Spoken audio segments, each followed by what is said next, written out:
Siswa semuanya, selamat berjumpa kembali dalam pembahasan contoh-contoh soal dalam menghadapi ujian sekolah. Langsung saja kita mulai. Perhatikan skema penginderaan jauh berikut ini.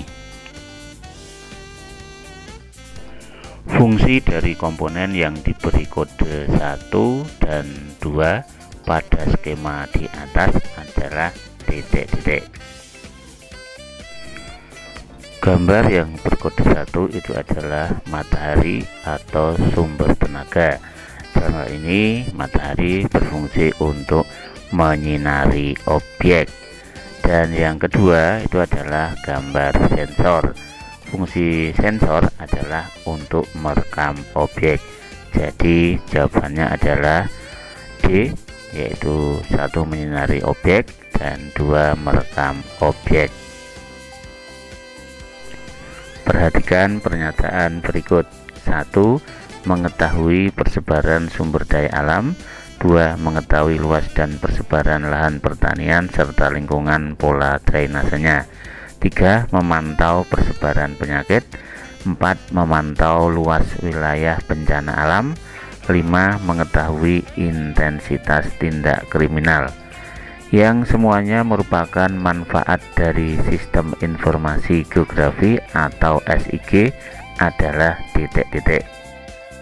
Kita cek satu persatu. Yang pertama, mengetahui persebaran sumber daya alam. Ini jelas bisa dilakukan, atau ini merupakan salah satu manfaat dari sistem informasi geografi. Yang kedua, mengetahui luas dan persebaran lahan pertanian serta lingkungan pola drainasenya. Ini juga bisa. 3. Memantau persebaran penyakit. Nah, ini jelas bukan fungsi atau manfaat dari SIG. Yang keempat, memantau luas wilayah bencana alam. Ini bisa ya untuk atau berupa manfaat dari SIG. Yang kelima, mengetahui intensitas tindak kriminal. Nah, ini tidak bisa ya. Jadi yang tidak bisa adalah 3 dan 5. Maka jawabannya adalah 1, 2, dan 4.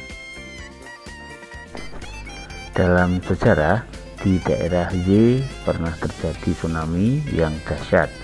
Dalam perkembangan zaman, daerah Y itu sekarang justru menjadi pusat pemukiman penduduk yang makin padat.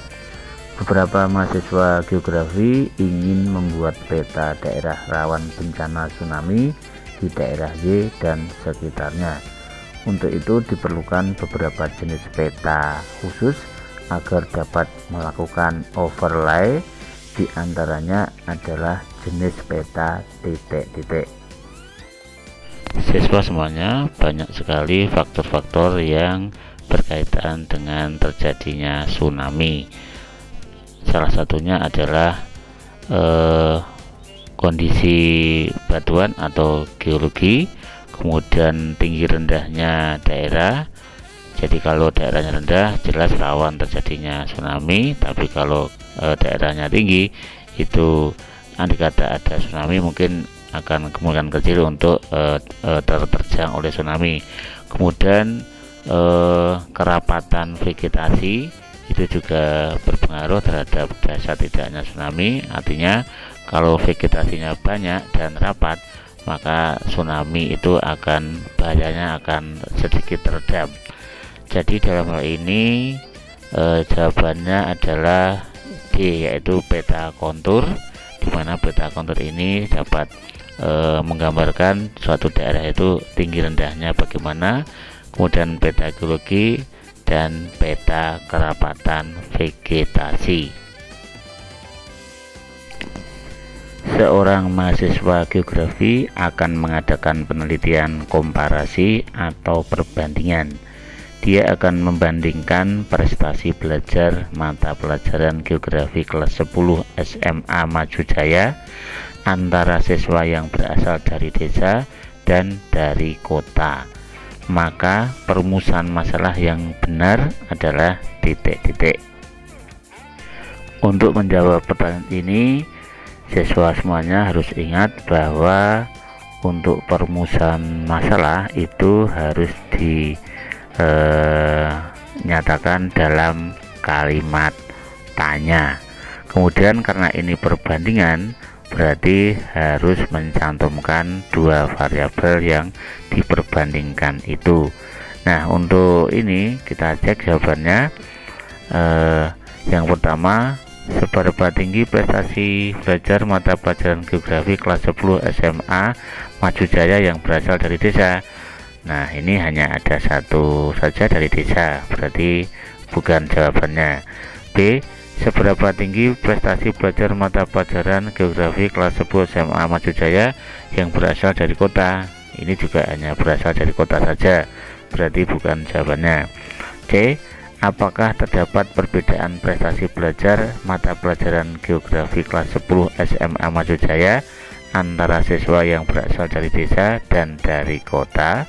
Nah, ini yang cocok untuk jawabannya karena dinyatakan dalam kalimat tanya, dan ini juga sudah menyertakan dua variabel, yaitu dari desa dan dari kota. Untuk yang D dan E ini tidak, jadi jawabannya adalah yang C. Tata surya berasal dari satu bintang yang meledak. Awalnya terdapat dua bintang kembar, kemudian bintang lain mendekati salah satu bintang kembar dan terjadi tabrakan. Material bintang berhamburan dan menjadi planet setelah pendinginan, sementara bintang lainnya menjadi matahari. Teori ini disebut teori titik-titik. Ini langsung saja, ini mudah karena ini hanya hafalan. Maka jawabannya ini adalah yang B, yaitu teori bintang kembar. Demikian siswa semuanya pembahasan beberapa soal, dan untuk itu kita lanjutkan di pembahasan pada video-video berikutnya. Terima kasih.